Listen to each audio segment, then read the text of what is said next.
Okay, I think having come before to Mises Institute functions, you know the answer. Okay, it's a single word, Fed. Okay, the Fed presently controls our money. It's an entity that is conceived in both error and sin. The error is economic. Okay, the sin is not greed, but covetousness. Okay, that is, it was the covetousness or the greed of Wall Street bankers for other people's money. That is, we the public's money. Okay, and I'll talk a little bit about the errors, and then go on and point out talk about what the Fed is up to today. Okay, it's something I think that is very, very useful to know. What were the two errors? Well, when the Fed was created in 1914 by an act of Congress in 1913, its avowed purpose was to be a lender of last resort, okay, to keep the banks in the United States from failing. We had just had the panic of 1907. A number of banks had gone under. The public certainly was affected.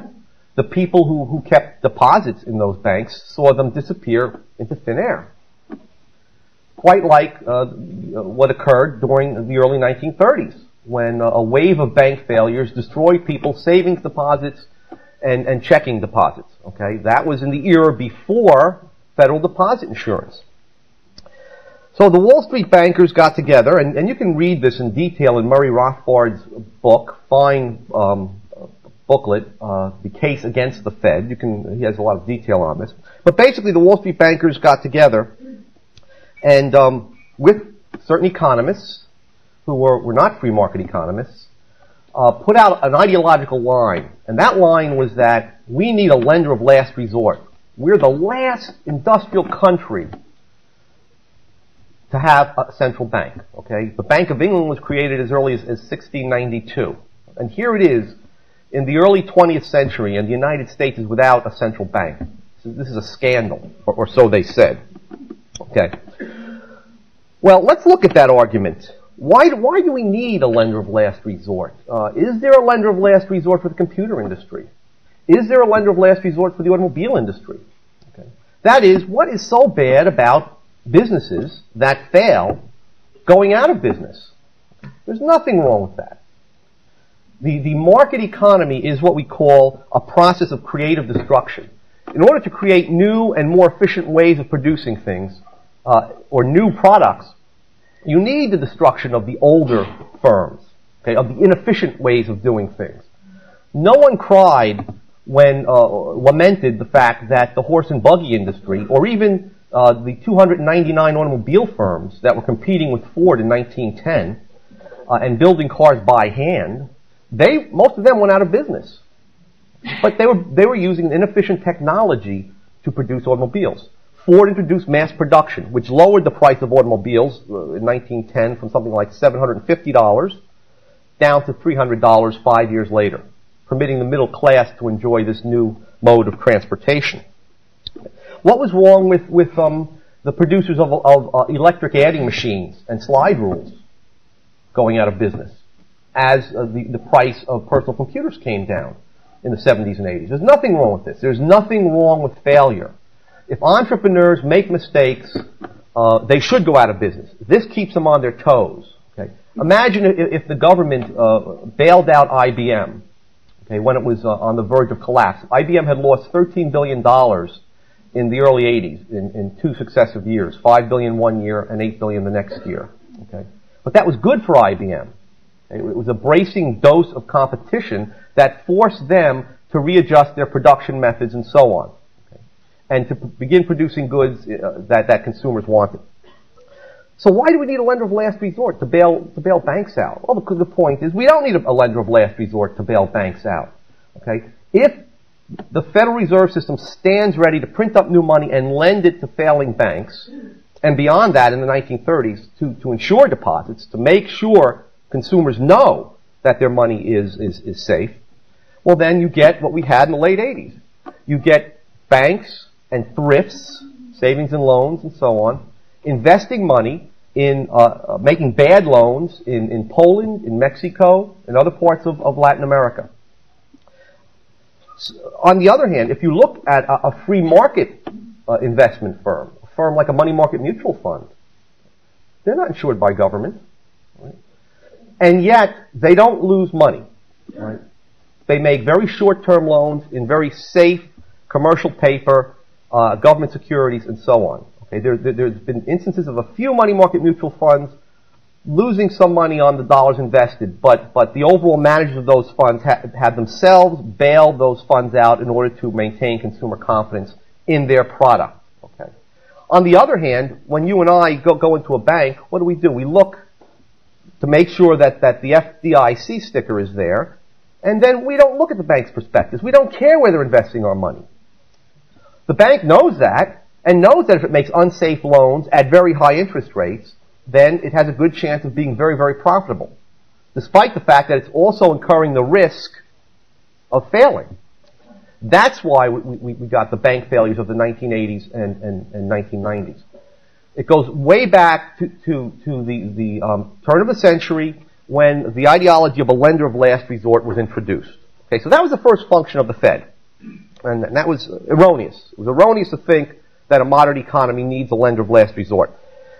Beyond that, by the 1920s, the Fed also was billing itself as the agency that would stabilize the price level and get rid of, forevermore, the business cycle. Never again will we have panics and crises as we did in the 19th century. By the way, politicians have changed these words to make them more and more or less and less threatening to us. For example, business cycles used to be called, in the early 19th century, panics. That's a harsh word, right? Then, a little bit later on, towards the middle of the 19th century, the word was changed to crisis. Okay? A little softer. But then as the crisis grew worse, the word was changed to depression. Okay? The business is slightly depressed. There's no crisis. But of course, then the Great Depression of 1929 to 1940 hit. And depression became a bad word. So then recession was used after the war. Business, economic activity is receding from its previous level. Okay? Very, very gentle word. But of course, then we had the recession, the inflationary recessions of 1980-82, before that of 1973-1975, in which unemployment was high and inflation was high. So now we're told that we have growth slowdowns, or the economy is moving in a sideways manner, or there's some waffling of the economy. Okay, all of these phenomena are the same. Okay, they're panics or crises or depressions, and as I'll argue in a little while, they are caused by the inflation of the money supplied by the Fed. Now, need the Fed step in and create new money to stop prices from falling? They say, well, we don't want to create inflation. We don't want to create an overabundance of money and drive prices up. That's not our purpose. Yes, you're right. That's bad. We just want to step in and create enough money to prevent prices from falling. Well, I don't want prices to be prevented from falling. Right after Christmas, I needed a winter jacket. I went to a local department store in New Jersey. They had advertised a 40% sale, and there was a nice leather jacket there for $300. And I brought it to the counter, and I knew I would get the 40% off. And the guy says, "Well, it's a one-day additional discount, 10%." So I didn't get edgy and say, "Wait a minute, this might be bad for the economy. You're cutting prices too deeply here." I didn't get worried. And the woman behind me was stunned because she didn't know she was going to get the extra 10% either. And we were all smiling. I mean, we had no fear of falling prices. Nor should anyone fear falling prices. No one is worried about the fact that personal computers came down from $20,000 in the late 70s to under $2,000 today. It's great. The lower the prices, the better, because that implies that we as human beings are overcoming scarcity. The lower prices are, the more abundant the goods are. It would be great if all prices went down to a nickel. Okay, not only does the economy need a good nickel cigar, it needs a good nickel computer. All right, and you laugh, but capitalism, the natural tendency of capitalism is to cause a proliferation of new and better products, of more products, and to cause prices to fall over time. That occurred during the 19th century. Okay, why did it stop occurring? One word, the Fed, or two words, the Fed, which began to create money to prevent prices from falling. Of course, they didn't stop there. Okay, they didn't even carry out that mission correctly. Okay, they created superabundance of money. So we don't need if it's fine for the prices of individual products to fall, hand calculators coming down. I remember when I was going to college, people were still walking around with slide rules in their pockets. Okay, because hand calculators at that time were $350. Okay, now they're $5 and $10. Okay, that's a boon to mankind. There's nothing wrong with falling prices. Okay, so those are the two errors which were the basis, or the ideological basis, of the creation of the Fed. Okay. Has the Fed, however, carried out its mission of stabilizing the price level? And this brings me to a third error. That is that the Fed is the inflation fighter in the economy. The economy needs someone to be ever vigilant, to be on its guard against this insidious affliction of inflation, as if it comes from on high, or as if it's caused by greedy OPEC oil countries, or by greedy unions that get large wage settlements. Okay, that's all nonsense. It's just utter nonsense. Inflation is caused by the agency that is the only agency that has the legal right to print new money out of thin air. That is the Federal Reserve System. So how has the Fed used its powers? Okay. Well, let's go back to the pre-1914 situation. Right. And let's see what occurred under the gold standard. We had no Fed then. We had no inflation fighter then. We had no price stabilizer then. Okay? Well, wholesale prices in the United States in 1914 were no higher than they were in 1814. Over the course of 100 years, prices didn't change much. They went up at times, and at other times they went down. By the end of that 100 years, they were about the same. Okay? They weren't stable. There was a revolution of prices. Okay? Prices of some things were higher, prices of other things were much lower. Okay? But on average, they were about the same. So the gold standard did very well in not bringing about any sort of inflation of prices. In fact, during the period of greatest growth in American history, from 1880 to 1896, prices fell every single year. Prices were lower. For example, in 1890, consumer prices were 7% lower than they were in 1880.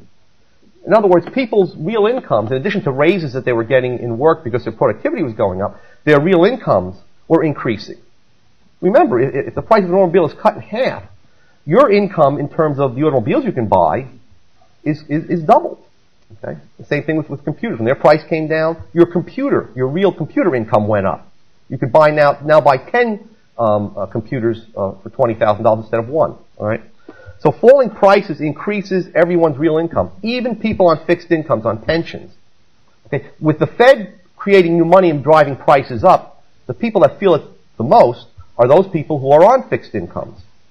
Yet, before 1914, these people naturally benefited from the progress in the capitalist economy because the money supply was stable. We had new gold coming from mines every year, 1 or 2% maybe at most.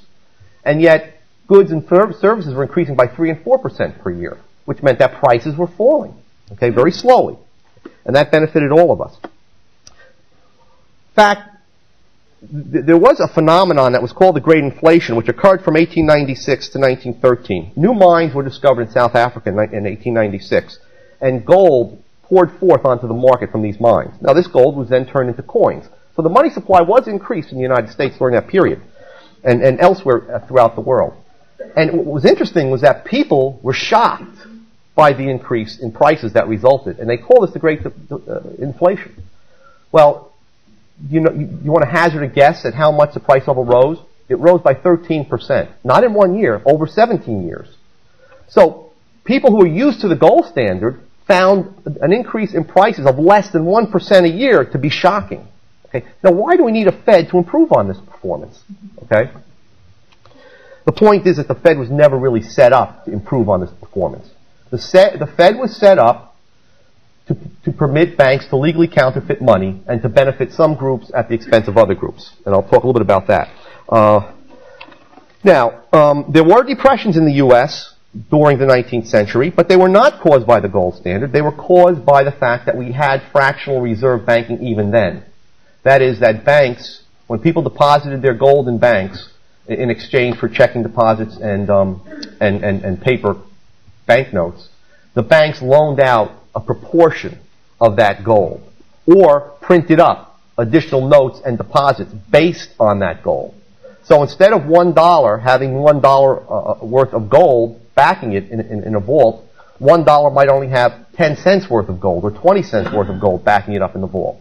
In this way, the amount of paper money was pyramided on top of a smaller base of gold. What happened was that as prices rose and as people came in to redeem their gold by bringing in by cashing checks and bringing in their paper notes, the gold began to flow out of the banks, and the banks panicked and began to call in their loans. Businesses collapsed. More people rushed to the banks to get their gold, and we had the phenomenon of a bank run. Okay, the bank runs were not caused by the gold standard. If there was an ounce of gold, or if there was $1 worth of gold for every dollar in circulation, a bank run could not exist.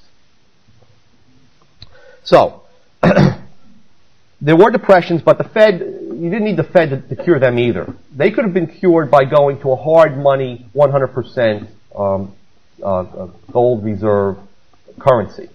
Okay. That's not to say that people would not be able to invest their money at interest. Okay. It's simply that if you want a checking account, that means that your money has to be ready at every instant. So the money invested in a checking account cannot be lent out by banks. Banks get into trouble when they lend them out.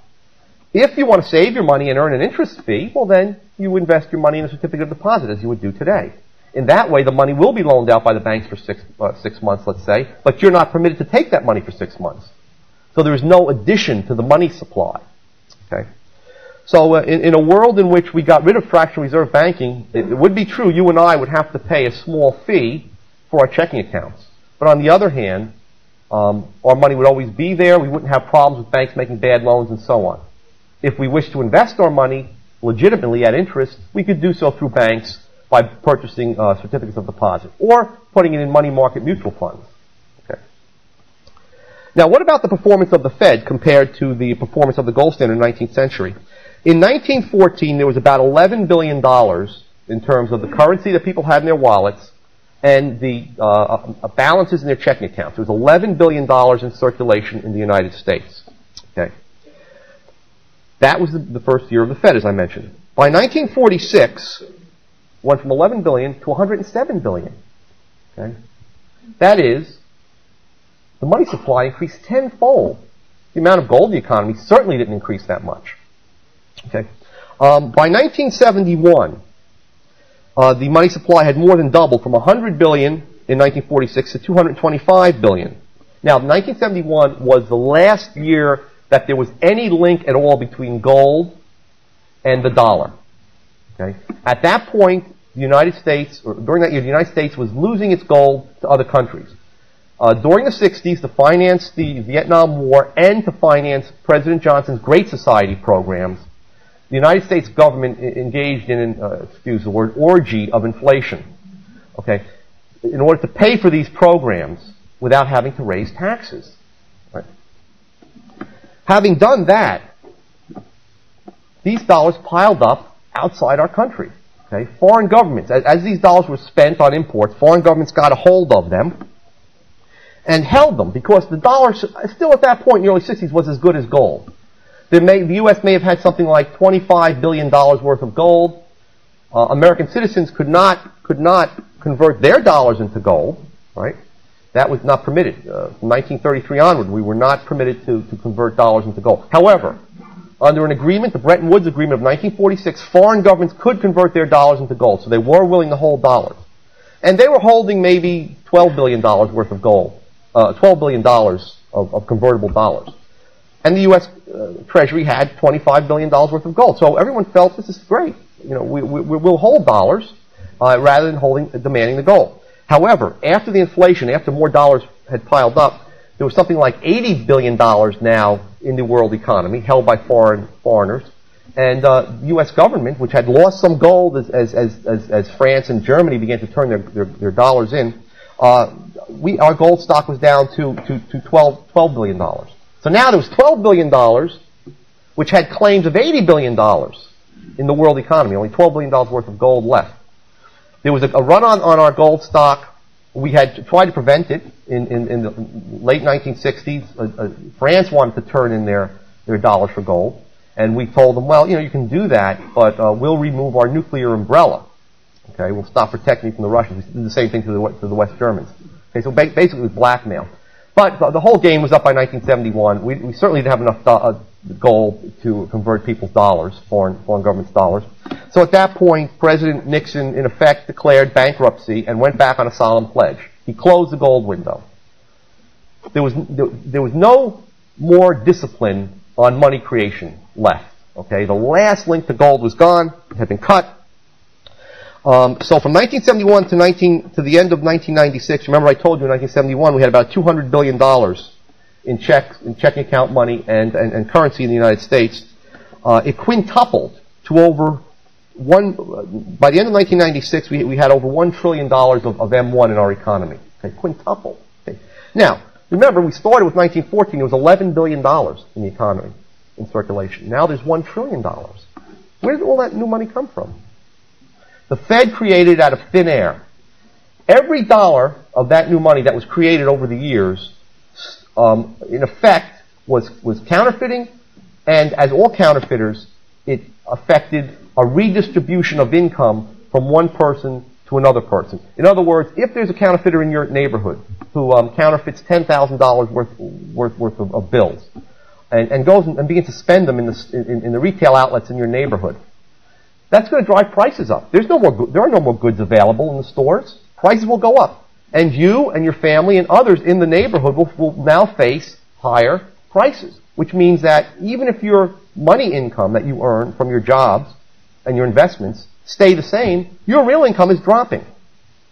So what the Federal Reserve did was to permit the U.S. government to surreptitiously redistribute income and wealth from one group of citizens to another group of citizens. Who were the people that got this income and wealth? For the most part, it was the people who got the new money first. Okay, if the government spent this money, for example, on subsidies to farmers, they got the new money before prices went up, so their real incomes were going up.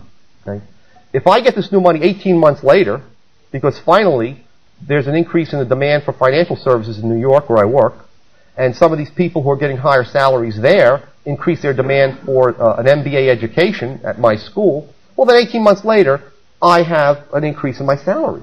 But for 18 months, I've been paying higher prices. My salary has been cut in a very real sense. Okay, so this increase in the money supply, this relentless increase, year after year, from 1914 to today, was just massive fraud in any sense, any reasonable sense of that word. Okay. Just want to give you another example. In 1914, you could walk into an auto showroom, if they had such things in those days, and you could buy a Ford for $350. Today, a Ford Taurus costs you $20,000. That's all the Fed's doing. Prices should be dropping over time because cars are more abundant today. Prices should be lower, not higher. We should be paying $300 for a Ford, $250 for a Ford. It's ridiculous. Men's suits were $20. Now they're between $300 and $500. Okay, not the ones I buy, unfortunately. But a gold ounce was $20. Today, a gold ounce is around $350. Very interestingly, in 1914, a men's suit was one gold ounce, and today it's about one gold ounce. $20 then, $350 today. So gold has held its value in terms of goods and services. Okay. Also, very quickly, our economic growth has slowed down. Okay. From about 1950 to 1973, labor productivity, the amount of goods and services produced by the average American worker, was growing every year by about 2 to 2.5%. Okay, each American worker was producing about 2% more than the year before. Since 1973, unfortunately, that has slowed down to 0.5% growth to 1% per year. Right. The Fed was supposed to ensure through stable prices that economic growth would be high, okay, and actually it's been falling. Finally, let's look at the national debt. The national debt in 1914 was about zero. National debt from the Civil War had been paid off. By 1946, after World War I and World War II, it was $250 billion. Okay? It hadn't risen much. Up to 1971, it was still $250 billion. Okay? Today, and I have figures for the end of 1995, the debt has gone from $250 billion in 1971 to $3,668 billion. Okay? That's net. If you count the off-budget items, it's just about $5 trillion. Enormous increase. The Fed has permitted that to happen. Okay? Democracy plus paper money equals huge deficits. Why is that? Democracies are the way you get reelected in a democracy is to increase your spending programs. Right? That's how you get votes. You spend more on farm subsidies. You increase defense spending on products from Silicon Valley. You buy more missile guidance systems. That gets you the votes of these groups of people. However, if you have to raise taxes to pay for those spending programs, what occurs is that you lose the votes of the vast majority of productive Americans. They see the money coming right out of their pockets into these spending programs. Under the gold standard, therefore, spending was low because if you raised spending, you had to raise taxes. You couldn't create gold out of thin air to finance these new spending programs. Okay? Today, especially since 1971, that link is broken. There are no more golden handcuffs on the government. Okay? Now, if they want to spend an extra $100 billion, they have the printing presses. They can simply print it up. So, not only did the Fed lead to a massive inflation, it also led to massive fiscal irresponsibility. Now, the Fed obviously is responsible for monetary policy. Okay, fiscal policy is the Treasury, but there is a connection. If you can print money out of thin air, it makes it easier to raise government spending. Okay, so the Fed is also responsible for the fiscal irresponsibility that we're confronted with in today's world. Okay. Now, let me just say a few other things about the Fed. Let me address the independence myth. The Fed supposedly is independent. Okay? There's no oversight by Congress. Supposedly independent of all other branches of government. It doesn't report to Congress. Congress doesn't oversee its budget. And yet the Fed really is not independent. Let me encapsulate that in an anecdote. Arthur Burns, who was the the chairman of the Fed under President Nixon, after he retired from that position and became the ambassador to Germany, was asked by a reporter, why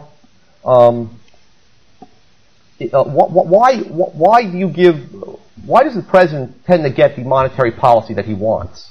And what a president wants, of course, is exactly what President Clinton, for example, wanted. Going into the last election, President Clinton wanted Alan Greenspan to lower interest rates, to increase bank reserves, and to inflate the money supply, to ensure that we didn't go into a recession prior to the election.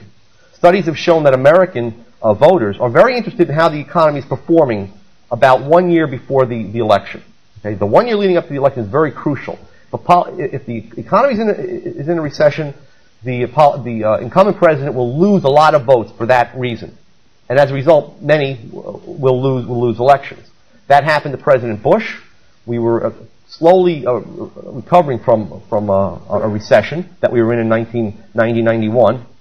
That happened to President Carter. We were in a recession in 1980, and that's when he lost the election in 1980. And so on. But anyway, Arthur Burns said, if we don't give the president the monetary policy he wants, we'll lose our independence. Okay. In an unguarded moment, even out of the mouths of ambassadors and establishment figures comes the words of truth. And that's true. In fact, the Fed is not truly independent.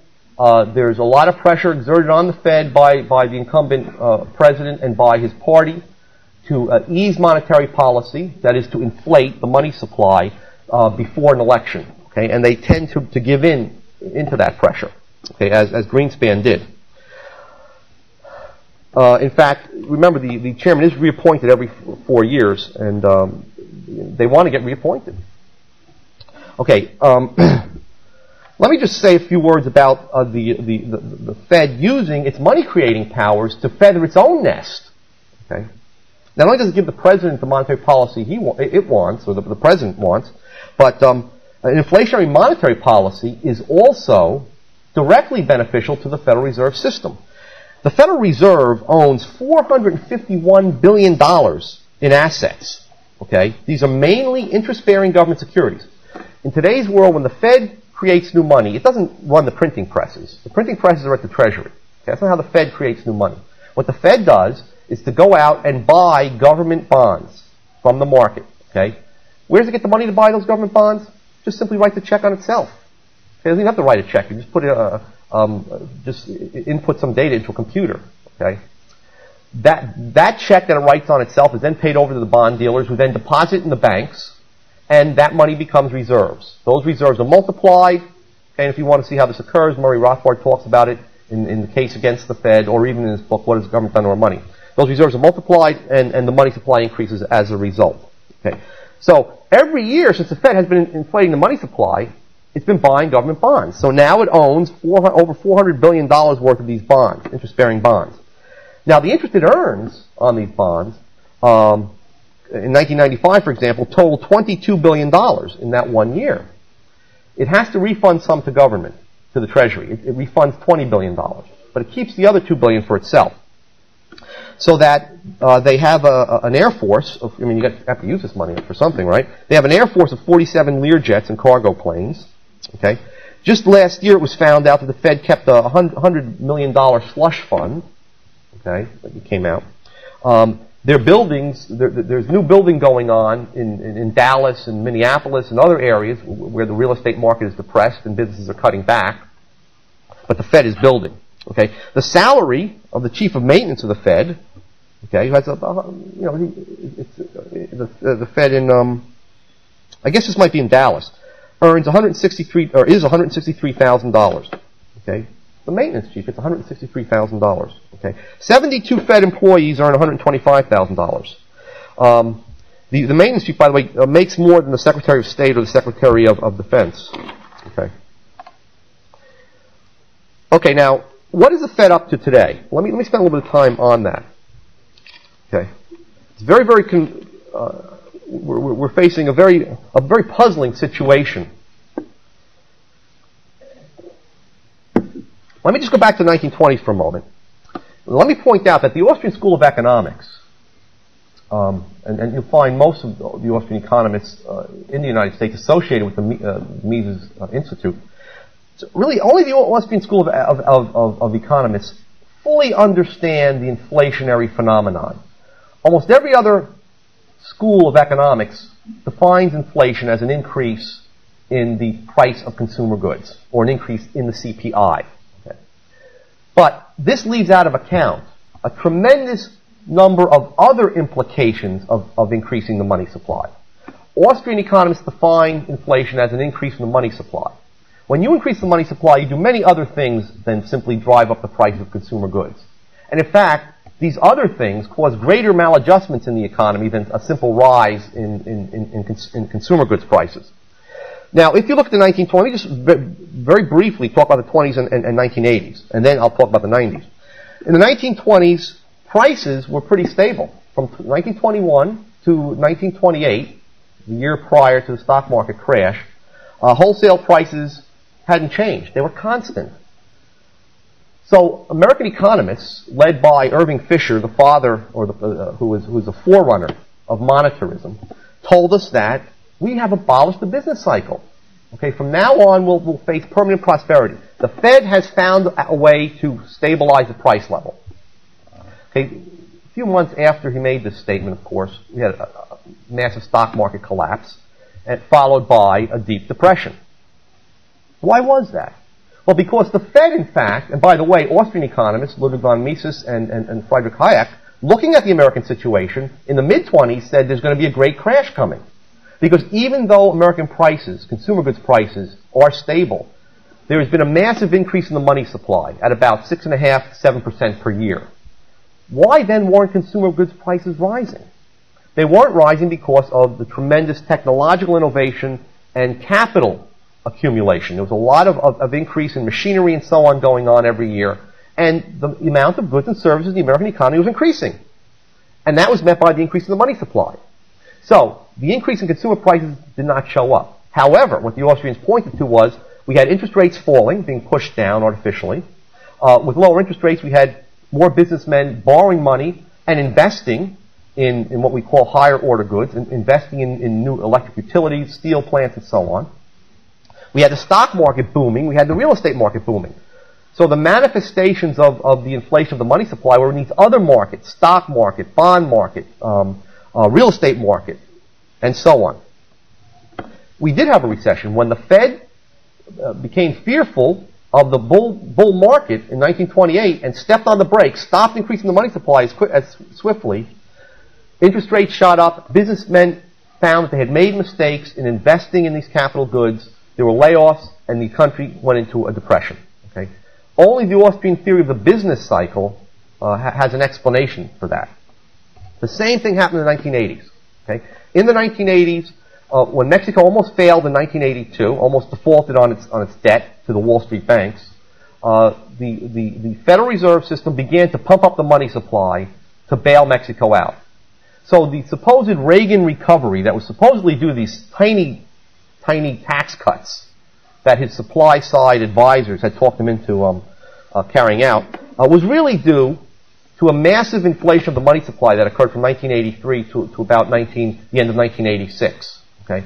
Once again, consumer goods prices rose very slowly for various reasons. One reason was that some of the new money that was being printed up went out of the country to finance the drug trade, to finance underground economies in Eastern Europe and so on. So there was an increase in the demand for money. But still, the fact that the Fed was printing this new money up and increasing bank reserves drove interest rates down, caused an investment boom, much as it did in 1920, and set up the conditions for a recession. The stock market crashed, as we know, in 1987, right? The Fed immediately began pumping money into the economy in 1988, and it postponed the recession for a while. Okay? And we did have a very deep, grinding recession, 90 to 91. That's the official dates. Most Americans would say it went on through 1992 and into 93. The Fed began to pump the money supply up again in 1991, okay, and increased the money supply very rapidly, 91, 92, and 93. Now, what happened? In 94, very interestingly, the Fed stopped increasing the money supply. Okay? For the year, the money supply was slightly negative, and also in 1995. According to the Austrian theory, would have expected a recession to hit in 1994. And there were some signs that there could have been a recession, but it never hit. Well, what's going on now?